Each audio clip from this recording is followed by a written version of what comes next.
Alors, bonjour à tous et bienvenue à ce webinaire intitulé Recettes gagnantes pour l'agroalimentaire aux États-Unis, enfin en Amérique du Nord plutôt.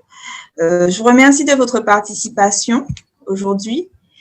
Donc, c'est un webinaire qui s'inscrit dans le cadre des rendez-vous de l'année internationale 2019 qui ont commencé le 6 avril et qui se termineront le 29 avril. Donc, toutes les semaines, nous avons des sessions le mardi, le mercredi et le jeudi pour vous apporter de l'information sur différents marchés et sur différentes techniques de développement à l'international.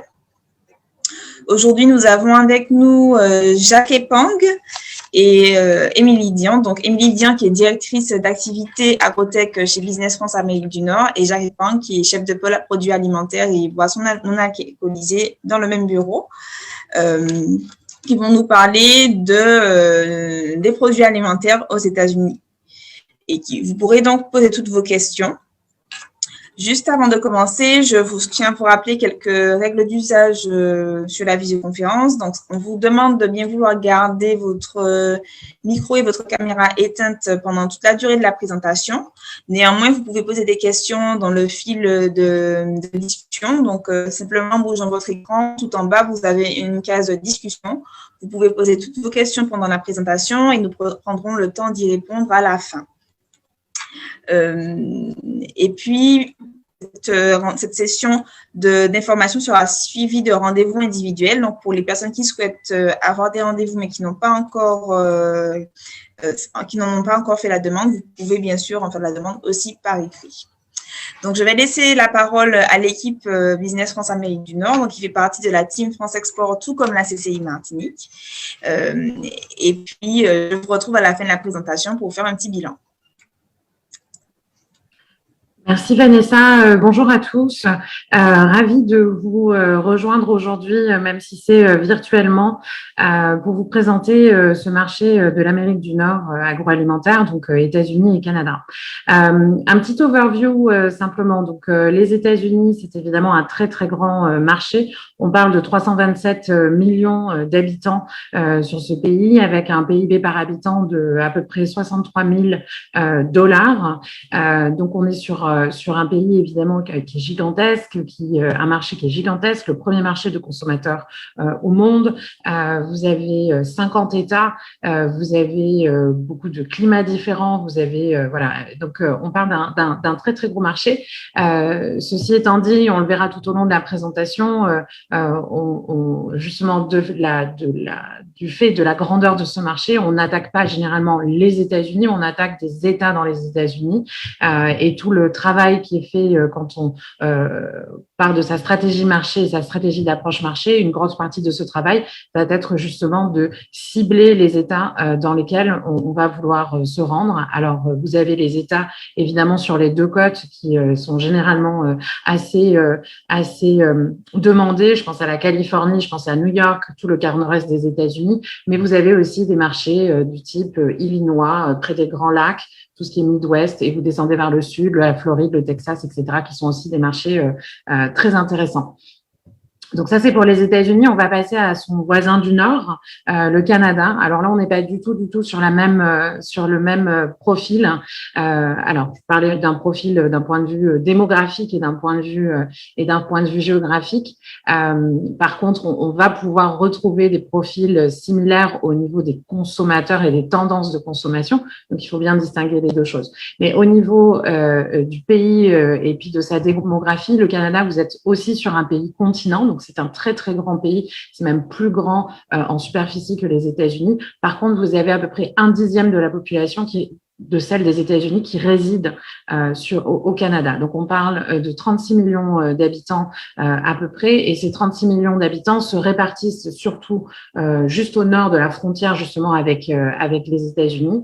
Et vous allez avoir 4 grands pôles de consommation qui vont représenter à peu près 80% de votre marché, qui sont le Québec, l'Ontario, donc le Québec avec Montréal notamment, l'Ontario avec Toronto notamment, et ensuite vous allez partir sur la côte ouest, vous allez avoir la Colombie-Britannique avec Vancouver et vous allez avoir l'Alberta avec Calgary. Et entre les deux, je ne veux pas vous dire qu'il n'y a rien, il y a évidemment des États, il y a de la population, mais ça reste des centres de population qui sont beaucoup plus petits avec des marchés beaucoup plus niches. Donc voilà, on voulait vous faire un petit point aussi avant de rentrer dans le détail du marché du marché gourmet, du marché des produits de spécialité alimentaire que va vous présenter Jacques par la suite. On voulait simplement vous faire un petit récap de où est-ce qu'on en est aux États-Unis et au Canada par rapport à la pandémie. Là, pareil, on va avoir une situation qui est très différente d'un côté et de l'autre de la frontière.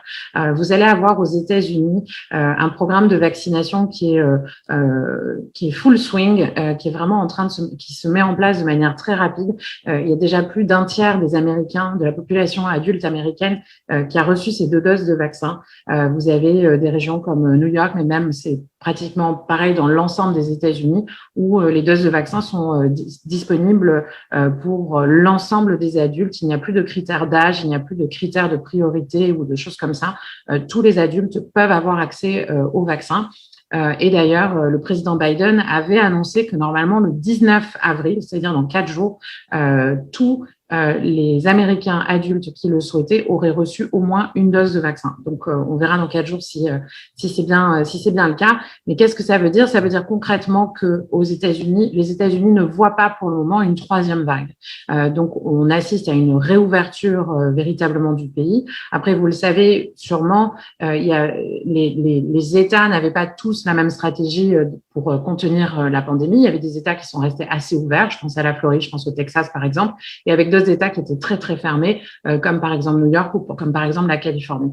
Maintenant, ce qu'on est en train de voir, c'est que tous les États sont en train de se réouvrir. L'activité est en train de reprendre de manière très forte. Les restaurants sont ouverts, aussi bien pour le service en intérieur qu'en extérieur. Enfin, voilà.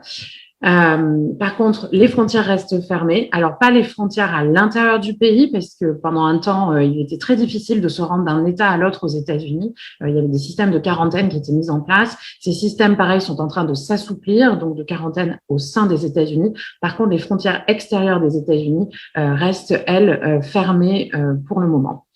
Alors, on va passer côté canadien. Côté canadien, on n'est pas du tout sur la même tendance. Le Canada est en train de vivre une 3e vague. Et si on avait pu voir au cours du mois de mars certaines choses se réouvrir, je pense notamment aux restaurants du côté du Québec, aussi aux restaurants d'une certaine manière du côté de l'Ontario, la Colombie-Britannique avait réouvert aussi ses restaurants, etc. Au mois d'avril, il y a eu un nouveau tour de vis qui a été mis. Une grande partie de l'activité est maintenant fermée. Les magasins non essentiels, Montréal a un couvre-feu. L'Ontario, dans sa globalité, est en stay-at-home order, donc pas de déplacement pour la population et tous les magasins non essentiels sont fermés. La Colombie-Britannique vient de refermer ses restaurants la semaine dernière et on est en train de voir que l'Alberta en prend aussi le chemin. De la même manière, les frontières extérieures du Canada sont fermées à l'heure actuelle. Une fois qu'on a dit ça, on se dit mais oui, mais d'accord, mais maintenant qu'est-ce que je peux faire? Juste pour vous dire, la prospection virtuelle fonctionne très très bien en Amérique du Nord. D'ailleurs, elle bat son plein. On a de très belles success stories d'entreprises qui n'ont pas mis les pieds sur le territoire et qui ont signé des contrats sur l'année 2020 et sur le début de l'année 2021. Pourquoi? Parce que les Nord-Américains sont habitués à prendre des décisions sur des visios. Quand vous vivez sur la côte Est et sur la côte Ouest, vous avez 3 heures de décalage horaire et pas loin de 6 heures d'avion. Donc, du coup, vous rencontrez pas vos interlocuteurs chaque fois que vous devez prendre une décision. Donc, il y a quand même cette facilité à pouvoir faire de la prospection virtuelle, ce qu'on vous invite à faire sur ces 2 marchés. Si on passe à la slide suivante. Juste aussi pour vous donner un petit peu une idée de l'impact sur le marché. Donc, le retail fonctionne assez bien au niveau alimentaire. Pas de problème d'approvisionnement, pas de problème de logistique, etc. Donc, les retailers fonctionnent très, très bien. Le e-commerce aussi a connu un boom sur les produits alimentaires. Le Canada, est à peu près 10 ans en retard des États-Unis sur ce côté du e-commerce. Ils sont en train de rattraper leur retard. Donc, un beau secteur à regarder pour le Canada notamment. Aux États-Unis, énorme boom du e-commerce. C'était en prémisse avant la pandémie. Ça a complètement explosé pendant évidemment la pandémie. Et on voit que c'est une tendance qui est là quand même pour rester. Donc, il y a un retour dans les magasins des consommateurs, mais ils continuent quand même à commander en ligne. Le système de la restauration, je vous en ai parlé juste avant, donc encore à ses prémices de début sur les États-Unis, mais c'est prometteur. Par contre, au Canada, on est pas mal en crise. Donc voilà, au niveau des produits alimentaires transformés, on a vu un switch quand même de la consommation pendant la pandémie avec des produits qui sont devenus phares comme des boîtes de conserve, comme par exemple aussi les produits surgelés qui étaient pas trop consommés en Amérique du Nord et on a vu un gros boom sur le surgelé pendant la pandémie dont on pense aussi qu'il est là pour rester. On voit aussi maintenant un retour de la consommation premium. Les gens vont moins au restaurant mais par contre veulent se faire plaisir à la maison et vont consommer des produits plus premium. Donc ça, c'est bien pour nos produits français. Vous avez aussi toute une tendance de cuisiner à la maison, donc utiliser des produits, utiliser des condiments, utiliser des épices, qui était quelque chose qu'on voyait moins avant en Amérique du Nord. Pareil, tout va bien pour les boissons non alcoolisées. On se rend compte que voilà, justement pendant la pandémie, il y a aussi eu un retour du consommateur vers acheter des boissons embouteillées et packagées. Je vais maintenant laisser la parole à Jacques qui va vous présenter plus en détail le marché des specialty foods. Bonjour, merci Émilie. Alors, pour rebondir en fait ce qu'Émilie disait tantôt, vous voyez, le marché canadien-américain qui constitue l'Amérique du Nord, c'est vraiment un marché ouvert, c'est un marché qui attire énormément d'entreprises à la fois sur les deux pays, mais aussi à l'international. Ceci dit, parce que c'est de vastes marchés, aussi vastes, les États-Unis aussi vastes que le Canada, mais c'est aussi des marchés sur lesquels vont être en concurrence différents segments de produits, différents produits avec différents types de positionnement. Et donc, on va assister à une sorte d'atomisation du marché. Et donc, il est important lorsqu'on vient sur ces marchés-là de savoir véritablement sur quel segment de produits on veut se positionner. Et à la réflexion et aussi par rapport à l'expérience que nous avons donc de l'accompagnement des entreprises sur ces marchés-ci, on pense que le marché de specialty food, entendez par là les produits de spécialité ou alors les spécialités alimentaires, reste un marché qui va effectivement être en résonance avec le type de produit que vous représentez. Pourquoi? Parce que c'est un marché dans lequel il y aura une exigence de qualité, il y aura une exigence d'innovation, il y aura une exigence de découverte, il y aura une exigence de nouveauté. Et il y a surtout en fait des consommateurs qui, au fil des ans, sont de plus en plus ouverts en fait à un certain nombre d'allégations. Mais aussi, on pense que c'est un marché sur lequel l'origine des produits est importante. Donc, le fait que ce soit des produits qui invitent, par exemple, à découvrir vos territoires, un produit qui transporte des valeurs culturelles liées à vos territoires ou à vos terroirs, c'est quelque chose qui rentre effectivement en résonance avec ce marché-là. Un marché sur lequel vont se développer à la fois non seulement des consommateurs, mais aussi des magasins, des distributeurs, des importateurs ou même des courtiers qui vont vraiment se spécialiser pour le type de produit que vous représentez. Le marché des specialty food, pour non seulement y arriver, mais également pour réussir sur ce marché-là, il y a un certain nombre de choses qu'il faut prendre en compte. Non seulement identifier quels sont les besoins que les consommateurs vont exprimer par rapport à votre type de produit, mais de manière globale, lorsqu'on observe les tendances, on pense que ce que les consommateurs attendent aujourd'hui, c'est la praticité. C'est aussi des produits qu'on peut utiliser au quotidien, qu'on peut consommer au quotidien, et évidemment, des produits qui proposent un très bon rapport qualité-prix. Il faut dire que c'est une évolution qu'on observe depuis une dizaine d'années aujourd'hui parce qu'au départ, c'était des produits plus ou moins inaccessibles en raison de leur prix. Si vous ajoutez donc les coûts liés à l'importation de ces produits-là, mais également la qualité de ces produits-là, c'était pas des produits qui étaient forcément accessibles à tous les consommateurs nord-américains.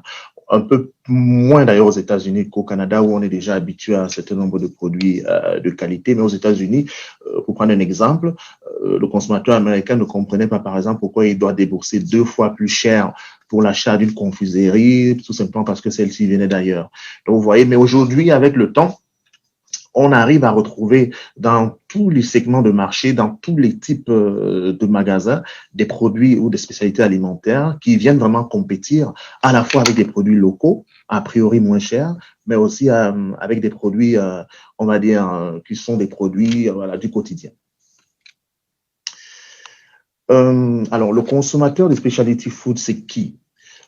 Contrairement à ce qu'on croit, Ouais, les specialty food ne se résument pas forcément à des produits, on va dire, accessibles à certaines communautés. Mais c'est aussi voilà des produits aujourd'hui qui vont intéresser les citadins américains, les populations qui vivent dans les villes en général. Et donc parce qu'elles vivent dans les villes en général, c'est des gens qui ont un pouvoir d'achat assez intéressant pour des fournisseurs, des producteurs comme vous. C'est des gens qui sont au contact parce qu'ils vivent encore une fois dans les centres-villes. Ils sont au contact avec des populations qui viennent d'ailleurs. Et grâce à ces populations-là, ils vont découvrir de nouvelles cultures. Ils vont très souvent voyager et donc vont souvent découvrir des produits hors de leur territoire et souhaitent effectivement retrouver ces produits-là dans les magasins qu'ils fréquentent. On va donc assister à une forte concentration d'épiceries fines ou de magasins qui proposent ce type de produits dans les centres urbains, alors que les produits traditionnels vont souvent se retrouver dans les magasins à la périphérie des centres-villes. C'est des consommateurs, comme je l'indiquais tantôt, qui vont être à la recherche donc de tout ce qui est qualité, tout ce qui est nouveaux ingrédients, nouvelles recettes, et surtout veulent découvrir des cultures, veulent découvrir des terroirs à travers voilà, la consommation des produits. Vous imaginez bien que lorsqu'on a un vivier aussi important de consommateurs, eh bien, ça va susciter énormément de concurrence, à la fois sur le plan local, où un bassin comme la Californie, par exemple, là je parle pour les États-Unis, va véritablement produire des produits de très bonne qualité, des produits qu'on va retrouver d'ailleurs parfois, enfin très souvent au Canada, et pas seulement sur les États-Unis. Idem pour le Canada. Où malgré l'habitude que l'on a de servir des produits, par exemple, bio, des produits naturels, on va, en raison du fait qu'on a quand même des communautés immigrées qui viennent et qui, voilà, s'agrandissent au jour le jour, on va voir des produits locaux qui vont être proposés à ces communautés-là, mais tout en leur proposant des emballages, des packaging qui sont assez relevés et qui peuvent faire concurrence effectivement à tous les autres types de produits qui se positionnent comme des produits premium. Donc là, vous avez par exemple un aperçu de produits, on va dire pour certains locaux, mais pour d'autres qui viennent également des terroirs, notamment de la Caraïbe anglophone. Et vous voyez qu'il y a un effort ici fait sur la qualité du produit autant à l'extérieur qu'à l'intérieur. Mais il y a également un discours qu'on va afficher, des allégations qu'on va afficher. C'est le cas par exemple du bio, c'est le cas du 100% naturel, qu'on va afficher pour passer le message au consommateur comme quoi, effectivement, on a un produit de qualité, on a un produit avec de fortes valeurs ajoutées.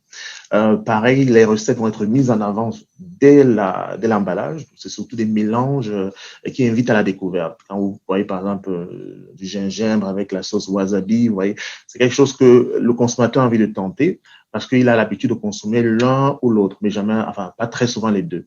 Vous voyez, lorsque vous voyez une épice ou un assaisonnement fait à base de coco, c'est des choses qui sont innovantes, mais surtout qui suscitent la curiosité du consommateur. Donc voilà un peu ce à quoi vous devez vous attendre pour ce qui est de la compétition. C'est une compétition qui se donne les moyens d'aller capter les parts de marché et donc va investir non seulement sur l'emballage, mais aussi sur le produit, la qualité, sur la promotion et faire un effort pour que voilà, le produit soit accessible à la grande majorité. Alors, lorsque vous arrivez aux États-Unis, vous avez compris, ou au Canada d'ailleurs, vous avez compris sur quel marché spécifique vous devez vous déployer. Quand je parle de marché, je ne parle pas simplement du territoire, mais également donc du type de consommateur, du type de détaillant ou de restaurateur. Lorsque vous avez compris, il faut comprendre aussi quel est le circuit que votre produit va emprunter pour se retrouver dans un rayon. Alors, il faut savoir que c'est important d'avoir un contact avec un importateur. L'importateur, c'est celui qui va donc prendre votre produit où il se trouve, c'est-à-dire sur vos territoires respectifs, et qui va le faire rentrer sur le marché américain. Comprenez que l'importateur, c'est un client, c'est un acheteur. Donc, c'est quelqu'un qui va vraiment acheter, qui va vous passer des commandes. Il ne va pas simplement être un transitaire. Il va vous passer des commandes pour des produits qu'il va revendre ensuite à un distributeur. Aux États-Unis ou au Canada, lorsqu'on parle de distributeur, on parle en fait de quelqu'un dont le métier à la base, c'est un logisticien, qui met à contribution ses moyens logistiques, donc ses entrepôts, mais aussi sa flotte, pour stocker, mais également distribuer à des chaînes de magasins ou à des épiceries fines sur des marchés, comme on l'a indiqué tout à l'heure, qui sont larges, géographiquement parlant. Donc, le distributeur va être un acteur très important. C'est également un client pour l'importateur. Donc, il va l'acheter et il va revendre donc finalement au magasin. Ceci, effectivement, implique des marges conséquentes. Et donc, lorsque vous vendez votre produit à un importateur, il faut avoir en tête ces marges-là pour que votre produit arrive sur le rayon à un prix suffisamment compétitif. Donc là, on vous a donné une idée des marges. Un acteur qui peut être important aussi en fonction de votre stratégie, c'est le broker. Donc, le broker, c'est une sorte de courtier, un courtier qui va, en raison de son portefeuille de clients, vous faciliter l'accès à un certain nombre d'acheteurs professionnels. C'est quelqu'un, effectivement, la pratique veut que le Canada comme les États-Unis, chacun de ces opérateurs, effectivement, va toucher une commission ou une marge conséquente sur le travail qui va être proposé. La stratégie de nombreuses marques aujourd'hui consiste à réduire des marges, donc réduire les opérateurs en essayant soit de cibler un importateur qui est à la fois un distributeur et donc qui va vendre directement à un détaillant, soit en ciblant un détaillant qui importe directement. Alors, le cas d'espèce est souvent rare. Donc, voilà pourquoi on recommande très fortement d'aller cibler des importateurs, a priori, des importateurs qui peuvent également être distributeurs. Alors, un exemple, lorsque votre produit est déjà aux États-Unis, un exemple d'opérateur vers lesquels, effectivement, vos produits peuvent aller et qui vont vous aider effectivement à vous développer à la fois sur le marché américain comme sur le marché canadien. Certains de ces opérateurs sont présents à la fois aux États-Unis et au Canada, ce qui est un atout. D'autres vont être spécialisés sur des types de produits particuliers. Ça peut être du frozen food, entendez, du surgelé, mais ça peut être aussi des produits européens, par exemple. Ça peut être des produits gourmets. Et donc, voilà. Mais aussi, il faut noter, ou alors des produits naturels, des produits bio. Il y en a quelques-uns qui sont très connus, qui sont d'ailleurs présents via des filiales en France, et donc qui peuvent et qui travaillent régulièrement avec la France. C'est le cas, par exemple, de European Import, White Talk, Euro Excellence, pour ne citer que ceux-là. Il y en a qui sont reconnus par les détaillants comme des distributeurs ou des importateurs qui ont une spécialité et qui ont de l'expérience sur un certain nombre, pour ce qui concerne un certain nombre de produits, qui, par exemple, va être spécialisé en produits naturels bio, UNFI, qui est son gros concurrent, pareil, Baldor va être spécialisé dans tout ce qui est légumes, et donc pareil. Et souvent, ces importateurs, ces distributeurs-là sont présents, lorsqu'ils sont très grands, sont présents sur les deux pays. C'est le cas de Cisco. Tree of Life est, par exemple, une filiale de KI, qui a été racheté par KI sur le territoire canadien. Donc, ceci vous donne une idée, en fait, de ce type d'opérateurs-là et des noms qui peuvent être intéressants. Un BDC avec lequel on a souvent travaillé est lui spécialisé produits caribéens. C'est quelqu'un qui maîtrise très bien les catégories de produits qui marchent sur ces états-là. Mais c'est surtout quelqu'un qui a créé des gens, qui a développé un réseau de détaillants, mais aussi un réseau une route logistique. Et donc, s'il est intéressé par vos produits, l'avantage, c'est que voilà, vous n'avez plus d'efforts à faire. Vous devez simplement vous entendre sur une politique, une stratégie et surtout un prix pour que voilà, vous puissiez bénéficier de son réseau. Alors, vers quel détaillant, idéalement, il faudrait se retrouver? Il faut comprendre que on a différents types de supermarchés. Je crois que c'est le cas aussi dans vos territoires respectifs. Vous avez donc des supermarchés conventionnels. En général, là, on parle des chaînes qui, en moyenne, ont autour de un peu plus de 1000 magasins. Parfois, on va jusqu'à 2000 magasins, soit sur l'un ou l'autre des pays, soit sur les deux pays. Et donc, rentrer dans ces chaînes-là suppose que vous devez être capable d'assurer l'approvisionnement de au moins 1000 magasins. Donc voilà, c'est pour ça que c'est un profil qu'on ne recommande pas souvent aux petits producteurs. Par contre, les supermarchés premium ont une représentation assez intéressante, assez importante. C'est souvent des supermarchés régionaux qui vont adapter leur offre aux besoins de la population locale, mais qui vont quand même se compter au moins une dizaine de magasins, à l'exception des cas comme Whole Foods, Trader Joe, qui vont s'étendre pour le cas de Whole Foods sur l'ensemble des deux pays. Donc, il va compter énormément de magasins. On parle au sud des États-Unis uniquement de plus de 200 magasins. Pareil sur le Canada, vous avez des magasins comme des enseignes comme Longo's qui va être fortement représenté sur l'ensemble du pays. Donc, ce qui fait simplement la différence entre les supermarchés conventionnels et les supermarchés premium, c'est le positionnement, la catégorie de produits qu'ils vont vendre et les populations auxquelles ils vont s'adresser. Souvent, ces supermarchés premium vont se situer dans les centres urbains, alors que les supermarchés conventionnels vont se situer à la périphérie des centres urbains et privilégier des clients qui achètent des produits familiaux ou des grands formats. Pareil, les points de vente discount, on les retrouve beaucoup dans la périphérie des centres urbains. C'est plus ou moins le même type de format de produits que les supermarchés conventionnels. La seule différence, c'est qu'ils vont proposer beaucoup de promotions et donc vont favoriser la vente des produits sur lesquels le prix n'est pas un élément handicapant. Donc, il va falloir faire énormément d'efforts sur le prix pour travailler avec ce type d'opérateurs. Idem les clubs d'achat. Donc ça, c'est des opérateurs si vous voulez, qui vont éviter de travailler avec de petits producteurs, simplement parce que la politique de vente, de promotion qui va s'en suivre est difficile à suivre effectivement pour les producteurs qui sont pas assez costauds.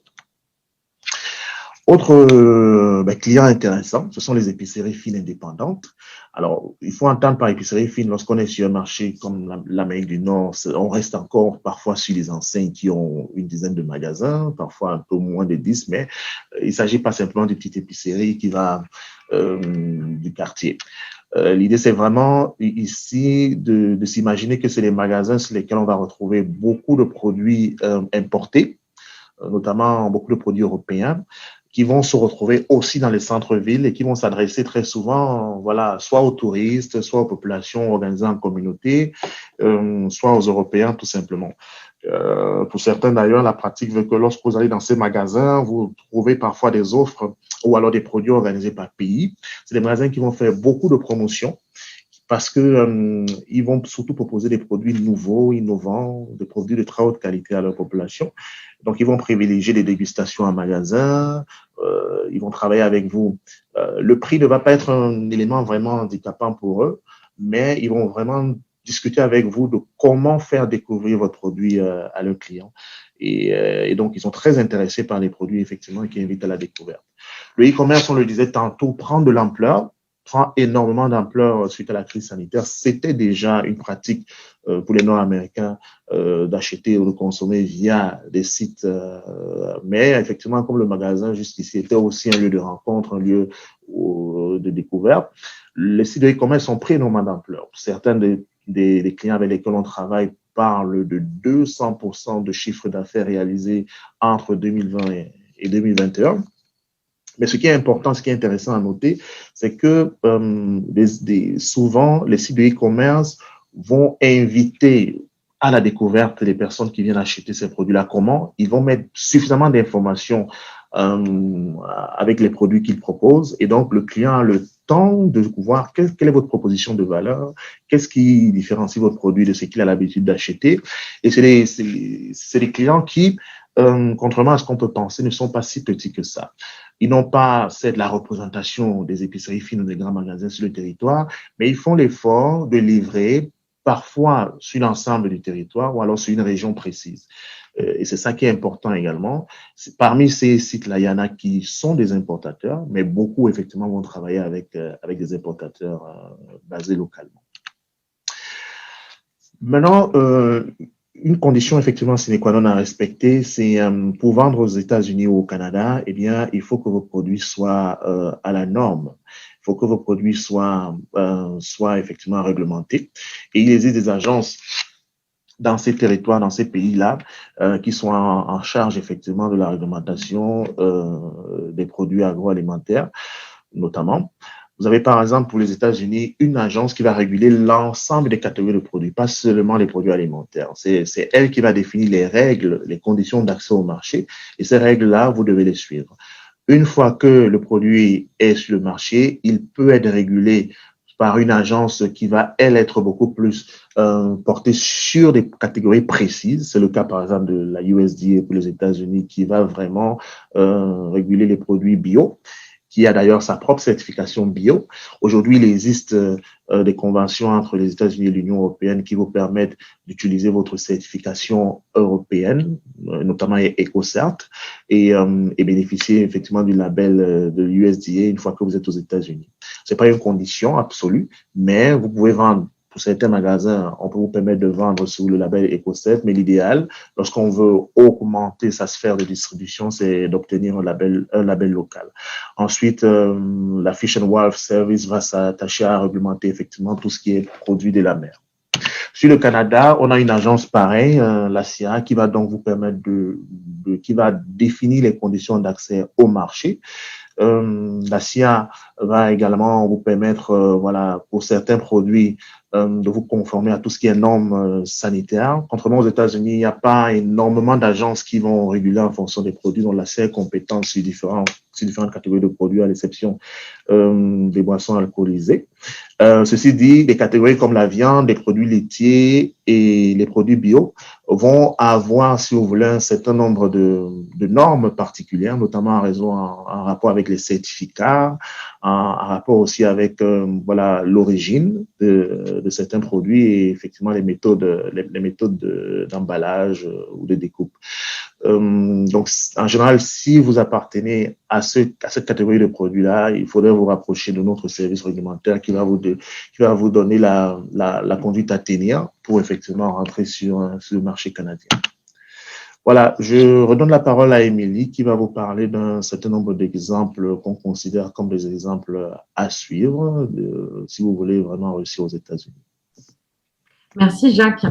Oui, effectivement, une fois que vous avez bien étudié votre marché, que vous avez décidé quels étaient les États sur lesquels vous vouliez vous lancer, il va y avoir, nous, ce qu'on a observé à travers les sociétés qu'on peut suivre.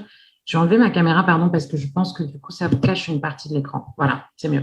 Ce qu'on a observé, et c'est pour ça qu'on a voulu vous présenter ces quelques success stories, c'est qu'est-ce qui marche et qu'est-ce qui fait qu'une marque va pouvoir percer sur le marché américain. Donc, on a pris l'exemple de Christian Potier, par exemple. Donc, ça, c'est pour vous parler du fait qu'il faut vous adapter pour répondre en fait à la demande des acheteurs. Donc, quand vous allez venir sur le marché, vous allez évidemment venir avec votre produit phare ou le produit dont vous aurez décidé qu'il est le plus à même de percer sur le marché nord-américain. Mais vous allez avoir des feedbacks. Vous allez avoir des feedbacks des importateurs, vous allez avoir des feedbacks possiblement aussi des retailers ou de ceux qui seraient vos clients finaux. Et ces feedbacks, il va falloir les écouter et il va falloir regarder si vous pouvez les prendre en compte pour adapter votre produit.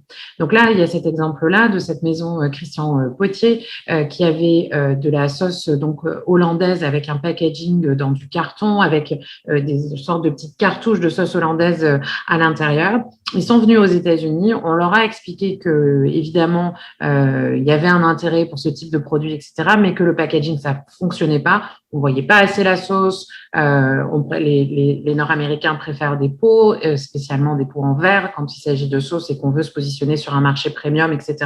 Et que donc le packaging qu'il avait ne mettait pas en avant ce côté premium, ingrédients naturels, etc. Donc ils ont retravaillé, ils ont pris toutes ces critiques constructives, j'allais dire. Ils les ont pris en compte, ils ont retravaillé, ils sont venus avec un nouveau packaging, avec une nouvelle image, etc., tout en respectant au départ leur identité, évidemment, et les qualités intrinsèques du produit.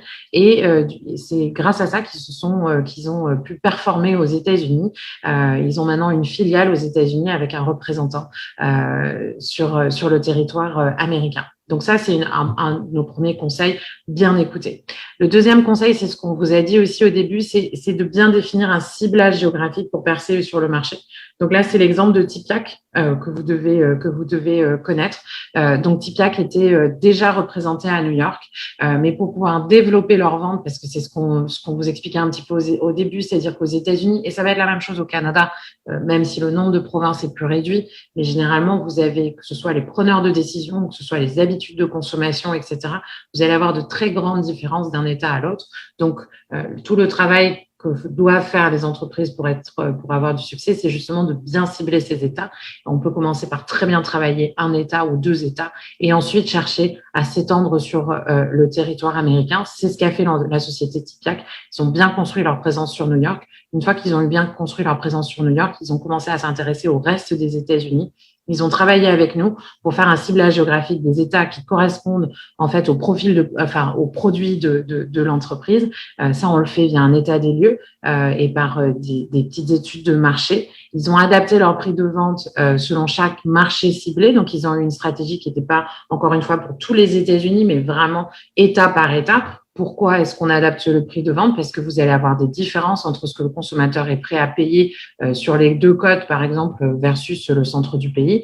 Vous allez aussi avoir des frais logistiques qui sont évidemment pas les mêmes et qu'il va falloir prendre en compte puisqu'on est sur un territoire qui est énorme. Donc, si vos produits, par exemple, arrivent à New York et que vous les envoyez jusqu'en Californie, vous allez avoir évidemment des frais logistiques qui vont être importants et qui vont influer sur le prix de vente de votre produit. Et ils ont aussi travaillé un speech spécifique à chacun des interlocuteurs parce que sur certains marchés, ils ont décidé par exemple d'y aller sur de la MDD, donc sur la marque distributeur. Donc, ils ont adapté évidemment leur discours pour ce type d'interlocuteur-là. Et sur d'autres marchés, d'autres États, ils ont décidé d'y aller avec leur propre marque. Donc voilà, donc ça c'est une autre manière de bien attaquer le marché et d'avoir une stratégie qui soit réussie.